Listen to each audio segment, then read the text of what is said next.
मेरी आज की वीडियो स्पेशली उन लेडीज के लिए है जिन्होंने अभी अभी अपनी गृहस्थी स्टार्ट की है या फिर जिनकी अभी अभी नई नई शादी हुई है। क्योंकि हम लोग अपनी जो गृहस्थी है वो बहुत साल पहले शुरू कर चुके हैं और बहुत साल हो गए हम लोगों को किचन संभालते हुए, जिससे कि हमें बहुत सारे आइडियाज हैं कि किस तरीके से हमें क्या चीज मैनेज करनी चाहिए। और वही छोटी छोटी टिप्स हैं जो मैंने इस वीडियो में शेयर की है ताकि आप लोगों की जिनकी नई नई शादी हुई है या फिर जिन्होंने नई नई गृहस्थी स्टार्ट की है उनको काम करने में आसानी हो और इससे कुछ भी आइडिया मिल सके। तो चलिए शुरू करते हैं आज का वीडियो। तो मेरी आज की पहली जो हैक है वो ये है कि कभी कभी ऐसा होता है कि हम मोस्टली हम लोग प्री प्लानिंग करके रखें तो ही हम लोग के लिए ज्यादा अच्छा रहता है, पर कभी कभी ऐसा होता है कि हम लोगों ने कोई भी प्लानिंग नहीं की होती है कि हमें क्या बनाना है, तो हम लोगों को समझ में नहीं आता है। किचन में जाते हुए दिमाग एकदम ब्लैंक हो जाता है कि क्या किया जाए। तो ऐसे में एक सबसे अच्छा तरीका है कि आप जब भी किचन में जाएं खाना बनाने के लिए तो सबसे पहले आप आटा गूंदना स्टार्ट कर दें। अगर आप रोटियां खाते हैं तो रोटियां तो जरूर बनती ही होंगी, इसके लिए सबसे पहले आप बिना कुछ सोचे समझे आटा मारना शुरू कर दीजिए। देखिए मुझे डिनर बनाना था और आज मुझे कुछ समझ में नहीं आ रहा था, तो सबसे पहले मैंने आटे से शुरुआत की। मैंने आटा लगा करके रख दिया और बहुत अच्छे से आटा लगाने के बाद अब मैं क्या करूंगी आगे आप वीडियो में देखेंगे। मैंने लिया है एक इस तरीके का जो सूखे आटे का कटोरा है, इसमें मैं अपना सूखा आटा निकाल करके रखती हूँ। परथन वाला आटा है, उसको दूसरे आटे में मिक्स नहीं करती हूँ। इस तरीके से आटे के ऊपर मैंने बहुत अच्छे तरीके से सूखा आटा लगा लिया है। अब इससे होगा क्या, इस आटे को जब भी मैं छोटे बर्तन में ट्रांसफर करके रखूंगी अलग, तो इससे होगा क्या, आटा जो है बहुत ही इजी तरीके से निकल आएगा। जो आटा अंदर चिपक जाता है वो नहीं चिपकेगा और आपको आसानी होगी काम करने में। तो इस तरीके से जब भी आप किसी टिफिन में या कटोरन में आटा रखें तो इस तरीके से आप सूखा आटा लगा करके रखें। और ये छोटे बर्तन में मैंने आटा इसलिए शिफ्ट कर दिया है, ट्रांसफर कर दिया है, ताकि ये जो बड़ा आटे वाला परात है इसको मैं धुलने वाले बर्तनों में रख सकूं, ताकि ये बड़े बर्तन जो है एक साथ निकल जाए सारे और बर्तनों का काम एक बार में खत्म हो जाए। और सारा खाना अभी आप आगे वीडियो में देखेंगे किस तरीके से मैं स्टेप बाय स्टेप काम करती हूँ। तो अब चलिए चलते हैं नेक्स्ट टिप की तरफ। तो ये देखिए कभी जल्दी में हम क्या होता है सब्जी इस तरीके से छीलना शुरू कर देते हैं जिससे कि प्लेटफॉर्म पर किचन के इस तरीके से मैस मच जाता है, बहुत ही गंदगी फैल जाती है। इसकी बजाय आप क्या करें, आप भी कोई भी जो महंगे महंगे होते हैं बास्केट वगैरह वो ना खरीद कर आपके पास जो भी खराब जो बेकार की ट्रे वगैरह पड़ी होती है ना वो आप ले लें। इसमें आप डायरेक्ट छीलना शुरू करें सब्जी को। देखिए आटा मैंने सबसे पहले मार के रख दिया था, अब मैंने जो सोच विचार करके जो भी मुझे सब्जी बनानी थी उसको मैंने तैयारी शुरू कर दी है, क्योंकि जब तक मेरी सब्जी कटेगी तब तक जो आटा रखा है वो सेट हो जाएगा, वो अच्छे से फूल जाएगा। अब देखिए ट्रे में सब्जी जो छिलके हैं ये रखने का क्या फायदा होता है, डायरेक्ट आप ट्रे उठा करके डस्टबिन में छिलके डाल सकते हैं, जिससे भी आपका जो किचन टॉप है वो एकदम साफ रहेगा। वैसे तो ये बहुत छोटी सी बात है और ज्यादातर सभी लोग करते होंगे, पर फिर भी मैं बता रही हूँ क्योंकि ये भी एक बहुत बढ़िया सी जो टिप है। और इसके बाद जो भी थोड़ा सा जो मैस मचा है उसको हम कपड़े से तुरंत के तुरंत पोंछते जाएंगे।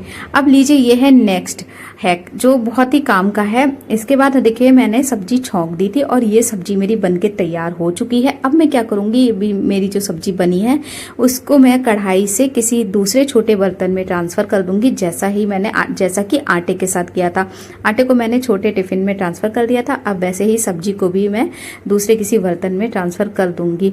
इससे होगा क्या कि मेरी जो सब्जी वाली कढ़ाई है ये भी साथ के साथ धुलने वाले बर्तनों में पहुंच जाएगी और मेरी जो ये सब्जी है ये एक साइड में मैं रख दूंगी बाकी खाने के साथ। देखिए इस तरीके से मैंने सब्जी को ट्रांसफर कर दिया था दूसरे बर्तन में और बाकी सारी चीजों को मैंने एक किनारे रख दिया। अब देखिए ये एक साफ सुथरा किचन लग रहा है, बिल्कुल भी फैला हुआ नहीं लग रहा है। इस तरीके से मैंने सारे बर्तनों में खाना करके रख दिया है। अब बाकी का काम मैं आगे आपको दिखाती हूँ मैं क्या करने वाली हूँ। अब ये जो मेरी कढ़ाई खाली हुई थी इसको तुरंत के तुरंत मैं उठा के धुलने वाले बर्तनों में रख दूंगी। जब ये थोड़ी ठंडी हो जाएगी, एकदम गरम गरम आप ना रखें, इसको मैंने धुलने वाले बर्तनों में रख दिया। अभी देखिए इतने से बर्तन इकट्ठे हो चुके हैं खाने पीने के। अब देखिए ये हो गए बर्तन और अब मैं आपको दिखाती हूँ कि मैंने जो खाना करके रखा था दूसरे बर्तनों में, ये देखिए हो गई हमारी सब्जी और ये मेरी एक लेफ्ट ओवर सब्जी है, ये भी है छोटे बर्तन में और ये छोटे बर्तन में ही मैंने आटा करके रख दिया है। अब जब सभी लोग खाना खाएंगे तब मैं इनका मतलब जो है खाना मेरा तैयार है, तभी मैं रोटियां सेकूंगी। अब चलिए चलते हैं दूसरे हैक की तरफ। क्या होता है कि ना खाने के साथ जनरली सभी लोग सैलेड वगैरह खाते हैं, तो सलाद वगैरह भी अभी मैं तुरंत के तुरंत बना करके रख दूंगी। इसके लिए भी देखिए छिलकों के लिए मैं एक ट्रे का ही यूज़ कर रही हूँ और छिलके छीलने के बाद मतलब सलाद बनाने के बाद एक किनारे में रख दूंगी। तो ये बहुत ही छोटी छोटी से हैक है और ज़्यादातर सभी लोग करते भी होंगे, पर जो नई बच्चियां हैं जिन्होंने अभी अभी घर का काम शुरू किया है और उन्हें नहीं समझ में आता है कैसे क्या करना है, बस उनके लिए मैंने ये वीडियो बनाई है। आप लोग ये बिल्कुल ना सोचे कि ये तो सभी लोग करते हैं, इसमें क्या बताने वाली बात है। क्या पता कोई भी ऐसी बात हो, कोई भी ऐसी छोटी सी टिप्स हो जो आपके काम आ जाए या फिर किसी के काम आ जाए जिससे उसका काम आसान हो। तो सैलेड वगैरह भी मैंने बना करके इस तरीके से प्लेट में रख दिया है और इसको भी मैं जो मेरा बाकी खाना रखा है उसके साथ रख दूंगी एक किनारे। जब सभी लोग खाना खाएंगे तो मेरा सैलेड भी तैयार होगा।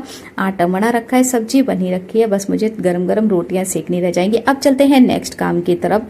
नेक्स्ट काम मैं क्या करने वाली हूँ कि जितने भी मैंने बड़े बड़े बर्तनों को खाली किया था उनको मैं धुलना शुरू कर रही हूँ। अब जिनके यहाँ मेड लगी है उनका काम तो आसान हो जाता है, सारे बर्तन इकट्ठे हो जाते हैं और मेड सुबह में आके धुल देती है। पर अगर मैं इतने से मतलब सारे बर्तनों को छोड़ दूंगी तो सुबह में मेरा काम डबल हो जाएगा। इसलिए मैं खाना बनाने से पहले मतलब रोटियां सेकने से पहले, सबको डिनर कराने से पहले मैंने सारे बर्तन जो भी निकले थे बड़े बड़े उन सबको धुल दिया है। और देखिए अभी सिर्फ इतने से बर्तन थे, अगर इतने से बर्तन को मैं छोड़ देती और सबको खाना खिलाने के बाद सारे बर्तन इकट्ठा धुलती तो बहुत सारे बर्तन हो जाते। फिर होता है ना हमारा कि जब हम किचन में जाते हैं और देखते हैं बर्तनों का पहाड़ तो फिर हमारा बिल्कुल भी मन नहीं होता है काम करने का और किचन में जाने का ही मन नहीं होता है। ऐसा लगता है ये भगवान कैसे ये सब समेटूं मैं। तो देखिए मैं धीरे धीरे साथ के साथ सब मैं समेटती गई, सारे बर्तन मैं खाली करती गई और सारे बर्तनों को धुल दिया। अब मेरा डिनर का टाइम हो गया है और सबको मैंने गरम गरम रोटी सेक करके खिला दी है। और खाना खिलाने के बाद देखिए सबका ये इसके बाद की क्लिप है जो आगे आप देखेंगे। इसके बाद मैंने क्या किया था, जितना भी ये जो था रोटी सेकने के बाद में पटा बेलन जो होता है इसको भी मैंने धुलने डाल दिया था।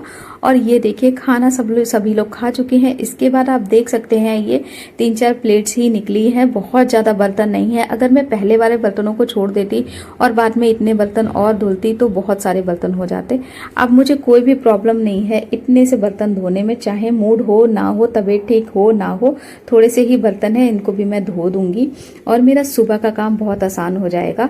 और बस एक बार किचन की थोड़ी सी जो क्लीनिंग है वो कर दूंगी और नाइट टाइम किचन क्लीनिंग मैं इसमें इंक्लूड नहीं कर रही हूँ वीडियो में, केवल आपको बस थोड़ा सा दिखा रही हूँ कि बर्तन धुल दिए थे। इसके बाद अब मेरा बस किचन को वाइप करना रह जाता है और बस किचन मेरी पूरी साफ हो जाती है। तो फ्रेंड्स ये था मेरा आज का वीडियो। आई होप आपको पसंद आया हो। अगर थोड़ा सा भी अच्छा लगा हो, आपको हेल्प मिली हो तो वीडियो को लाइक कर देना, चैनल को सब्सक्राइब कर देना और आप नीचे कमेंट बॉक्स में कमेंट कर देना ताकि मुझे बहुत ही अच्छा लगता है।